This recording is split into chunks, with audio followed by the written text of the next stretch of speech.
Baik, mengulas dari berita yang hari Jumat yang terjadi, dari data ekonomi yang keluar waktu hari Jumat tanggal 25 April itu di sini di data yang keluar itu high impact itu di data pound sterling di mana retail sales itu keluar jam 15.30. Retail sales permohonnya dari last 1,3 yaitu ada revisi ya dari 1,7. Forecastnya minus 0,4, data yang dirilis 0,1.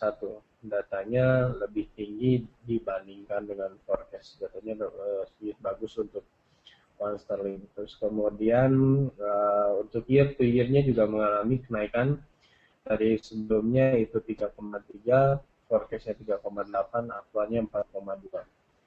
Sedangkan data dari US itu ada PMI final itu untuk data dari US itu jam 24.5. Yang bulan lalunya datanya 55,3, forecastnya non forecast aktualnya 54,2. Data kurang bagus untuk PMI-nya. Kemudian untuk US Michigan sentiment final itu data dari 82,6, forecast 83,0, yang dirilis atau aktualnya 84,1. Sedangkan untuk hari ini 28 April data tadi pagi yaitu jam 6.50 dari Japan Retail Sales, lastnya 3,6, forecast dari sumber dari Monex itu non forecast. Kalau dari sumber lain itu ada 10,9%, aktualnya 11,0%. Oke, paling itu aja untuk beritanya. Selebihnya nanti akan kita bahas lagi di morning briefing pagi ini. Ya, tadi dari kejadian-kejadian ekonomi yang terjadi kemarin juga sempat terjadi meeting G7, terus kemudian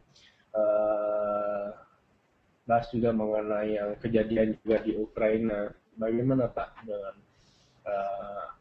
kejadian-kejadian tersebut dan apa yang akan Bapak bawakan untuk pagi ini? Silakan Pak Dwi. Singkat saja untuk pagi hari ini, minggu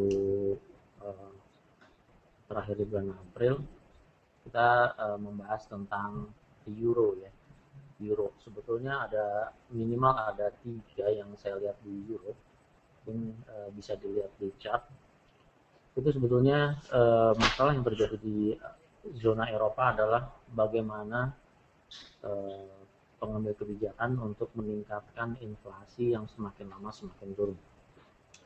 Terlihat di sini kemarin terakhir diumumkan bahwa laporan inflasi yang terjadi adalah 0,5% dari 0,7% bulan lalu. Ini indikasi bahwa tidak terjadi pertumbuhan yang cukup signifikan, bahkan mengancam ancaman deflasi itu semakin mendekat.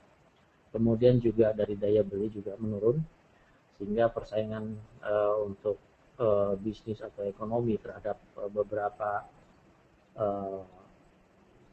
tujuan spesifik ekspor sendiri tidak menjadikan keuntungan bagi zona Eropa.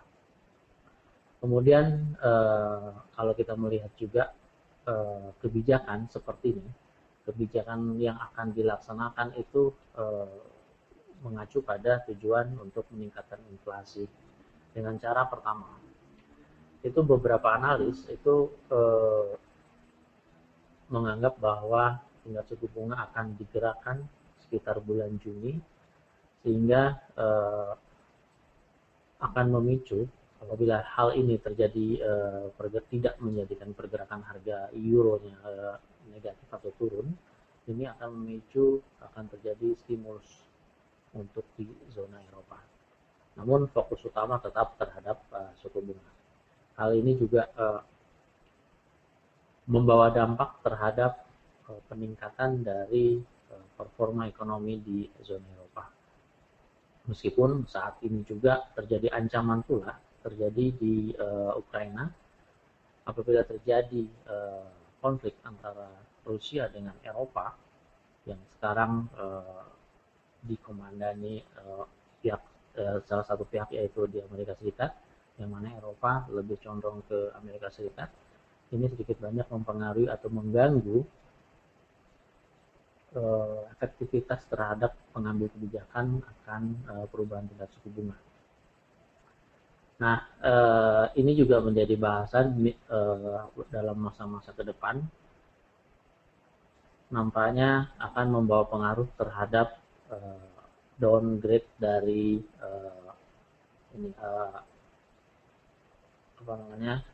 yield yang terjadi.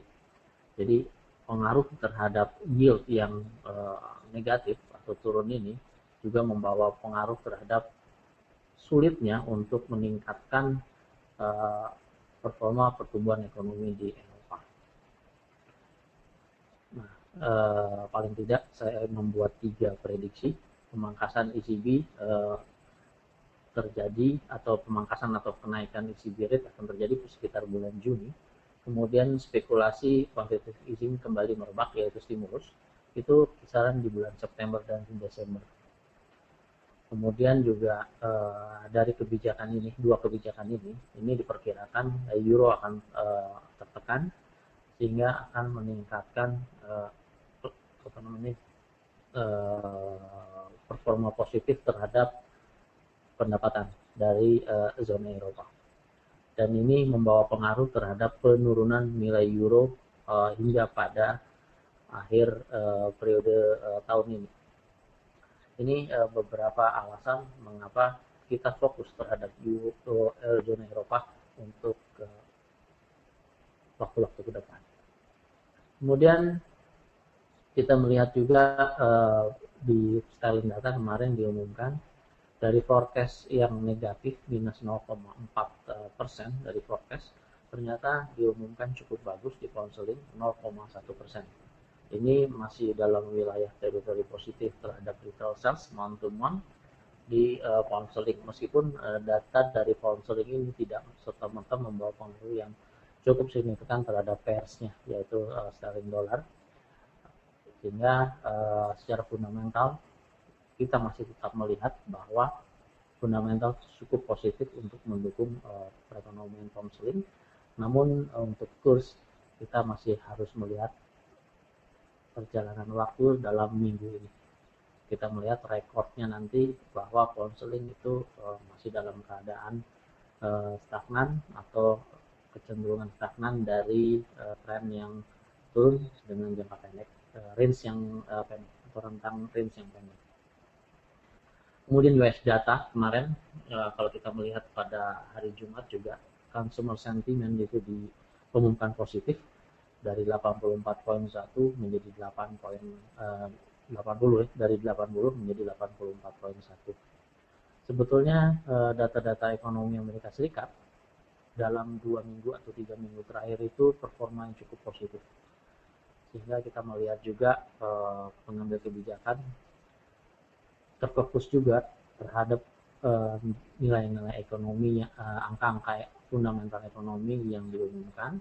Kemudian juga ini banyak para spekulan atau para analis yang menyatakan bahwa nampaknya tingkat suku bunga memang akan berubah pada bulan ini. Kemudian tadi juga sudah dikeluarkan data-data mengenai Jepang, retail sales cukup bagus di tengah-tengah usaha Jepang untuk mengatasi rendahnya inflasi di negara mereka. Nah, ini data-data tentang customer sentiment dibandingkan dengan dari Michigan ya, dibandingkan dengan yang dilakukan survei oleh Gallup Economic. Jadi terlihat juga cukup positif dari beberapa survei yang diadakan beberapa institut atau beberapa lembaga, bahwa Amerika Serikat untuk saat ini performa cukup positif dari economic indikator yang berbaca. Di sini ada rekor tahun 2011, terlihat peningkatan ekonomi sentimen itu terjadi pada tahun 2011 pada saat plafon hutang diumumkan, sehingga membawa pengaruh yang cukup positif juga terhadap pergerakan saham. Kemudian tahun 2013 kemarin yang baru yaitu telah terjadi shutdown pada awal tahun kemarin, kita ingat, sehingga pada saat itu setelah terjadinya keputusan tersebut membawa pengaruh hingga saat ini terhadap economic sentiment. Jadi nampaknya masyarakat yang disurvei itu cukup antusias terhadap pergerakan perekonomian di US semenjak terjadinya shutdown telah selesai. Kemudian hingga saat ini, meskipun pada beberapa saat yang lalu fundamental negatif, tapi secara umum kita bisa melihat positif fundamental terbaca. Demikian Pak Iksan, fundamental yang bisa dibaca untuk ke depannya. Untuk dari Asia, saya kira fokus utama di Asia kita melihat yaitu data mengenai Cina ya. Data mengenai Cina itu PMI juga dilaporkan nanti pada hari Kamis itu positif. Jadi dilaporkan di sini terbaca forecast dari 50.3 itu diforecastkan menjadi 50.5, masih dalam tahap konstruksi. Ya, tadi kalau dilihat minggu ini sebetulnya jalur sangat padat ya dari data ekonomi. Nanti hari Jumat itu ada data non-farm untuk US, terus kemudian hari Kamis itu ada pengumuman suku bunga dari Amerika, terus kemudian ya hari Kamis, terus kemudian dari BOJ juga nanti akan dirilis juga untuk hari Rabunya. Seperti itu. Terus mengenai dari yang Bapak utarakan tadi mengenai tingkat suku bunga di Eropa, kalau boleh lebih detail, kurang lebih pemangkasannya seperti apa Pak nanti proyeksinya untuk bulan Juni, di mana sekarang suku bunga Eropa itu di kisaran 0,25%. Mungkin bisa diperjelas mungkin Pak Padri. Oke, untuk meningkatkan inflasi ada beberapa metode sebetulnya, tapi harus melihat juga dari daya beli atau daya beli maupun daya saing si negara penerima, tapi lebih utama ke daya beli ya. Apabila inflasi terjadi sekarang adalah 0,5%, sekarang inflasi itu tidak lebih baik daripada beberapa bulan yang lalu ternyata di Eropa terjadi penurunan, sehingga peningkatan terhadap euro interest rate atau ECB yang sekarang di level 0,25% ini ternyata tidak membantu peningkatan inflasi. Jadi diperkirakan sebelum terjadinya stimulus atau quantitative easing yang kita kenal selama ini, akan dilaksanakan perubahan tentang tingkat suku bunga. Dengan menurunkan tingkat suku bunga, ini diharapkan terjadinya penurunan dari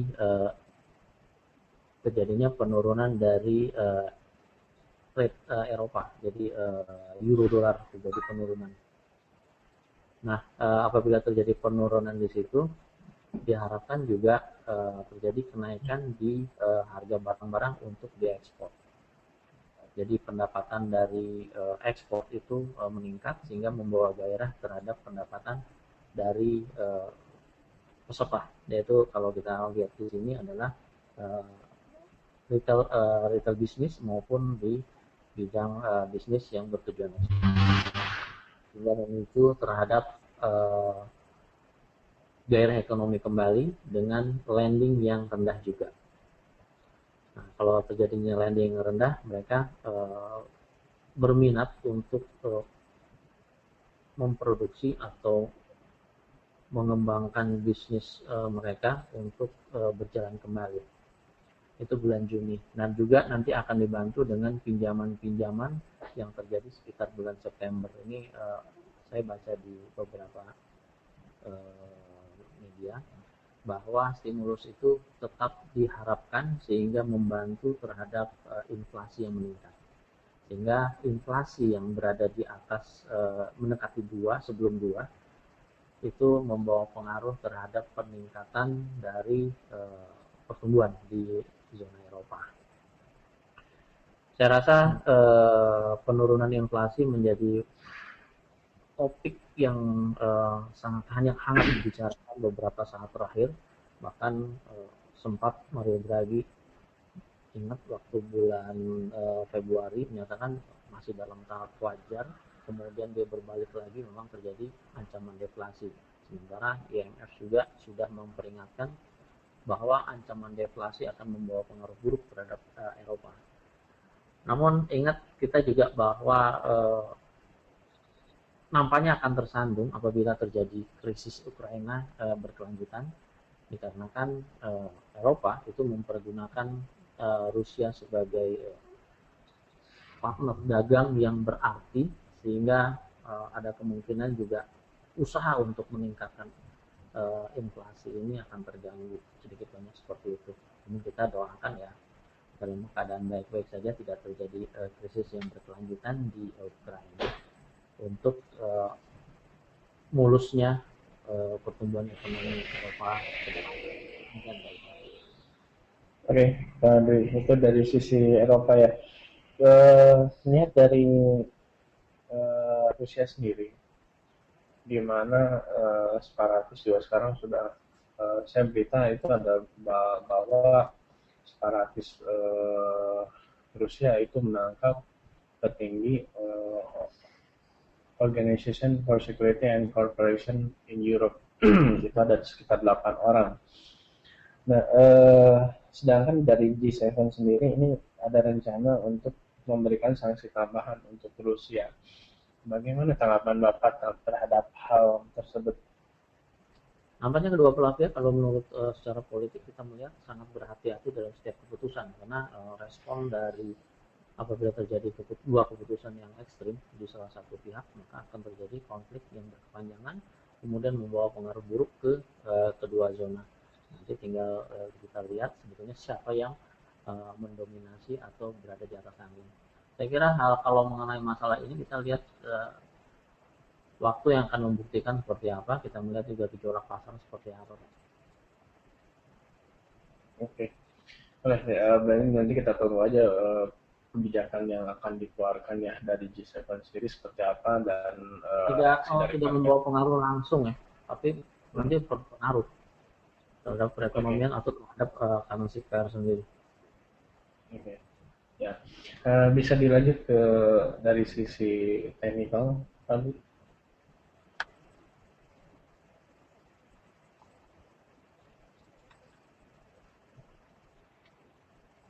Oke, sudah terlihat ya. Nah, ini kita melihat dari pergerakan dolar indeks secara jangka panjang, kita melihat masih dalam keadaan stagnan, berkecenderungan untuk bearish untuk jangka pendek. Namun kita melihat dari bulan Oktober hingga saat ini, bulan April 2014, kecenderungan harga masih bisa dikatakan stagnan.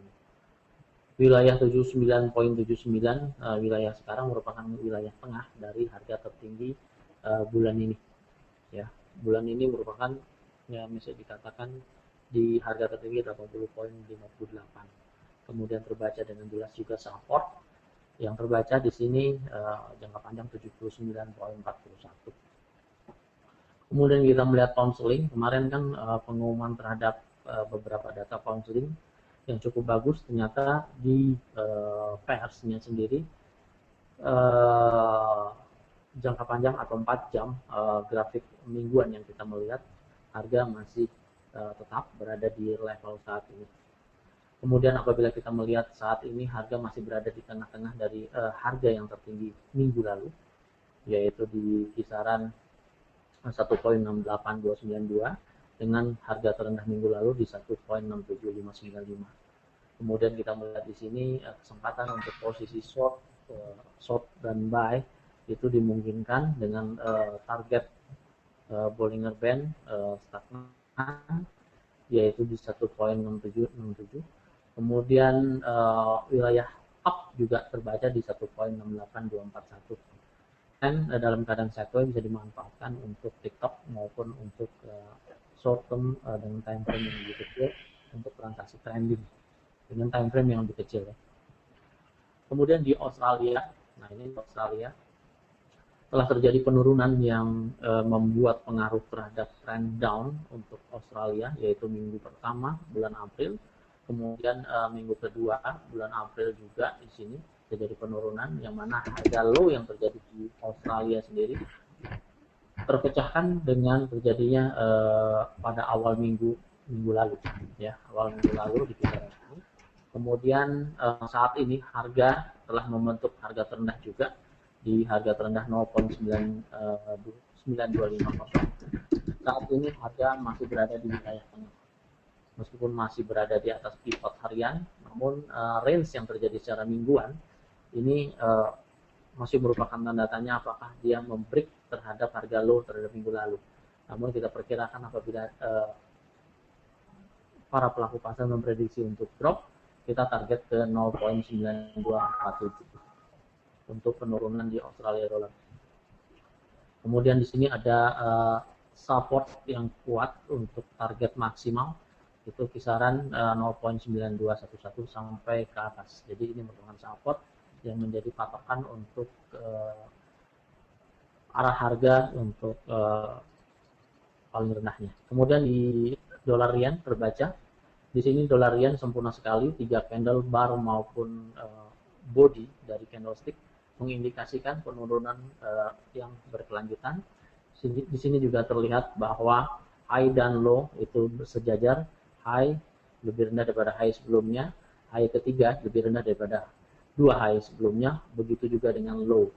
Ini indikasi bahwa terjadi penurunan di dolar indeks atau di dolar yen, sehingga terlihat bahwa dolar yen sendiri berkecenderungan secara teknikal untuk drop. Kemudian batasan up kita melihat di harga kemarin di 102.48 dengan closing candle bullish. Namun sekarang belum terlihat tanda-tanda terjadinya bullish reversal untuk keadaan trend down untuk saat ini. Kemudian di dolar Kanada, kita melihat dolar Kanada juga dalam keadaan sideways. Dalam 4 jam juga bisa mempergunakan metode pivot atau take profit yang kecil di dolar Kanada dengan memanfaatkan range yang sempit. Kemudian Eropa, nah Eropa kita melihat keinginan dari pengambil kebijakan ekonomi Eropa adalah menurunkan rate yang terjadi untuk saat ini, dan ini nampaknya berlaku untuk sementara waktu, yaitu terjadinya drop. Kemudian di sini kita melihat harga yang terjadi untuk Eropa dolar, euro dolar di sini, euro dolar sendiri tren masih dalam keadaan memulai drop dengan maksimal di wilayah ini, yaitu di 1.37. Kemudian ke US stock, kita melihat kemarin US stock telah jatuh secara teknikal juga hingga saat ini terus meneruskan penurunan. Kemudian target untuk penurunan di 1852 untuk S&P 500, kemudian di Nasdaq juga terjadi penurunan setelah terjadi 2 hari penurunan untuk di stok US, target 3515. Kemudian di Dow Jones juga hampir sama dengan 2 stok yang lainnya di sini. Dan di sini kita melihat derajat dari moving average juga masih sudah berada di bawah 90 derajat. Kemudian tren yang terjadi adalah trend down juga saat ini dalam keadaan koreksi. Target untuk penurunan ke 16250.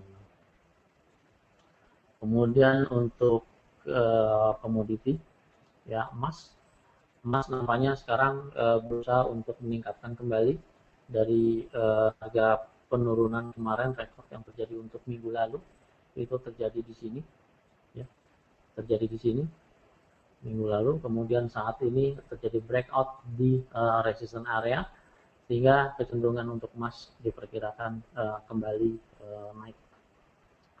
Kemudian di minyak masih belum menunjukkan performa yang cukup positif terhadap peningkatan harga minyak. Namun tren yang terjadi untuk harian atau mingguan itu terus mengalami penurunan. Ya, di area penurunan maksimal ke 100.42. Demikian Reksan.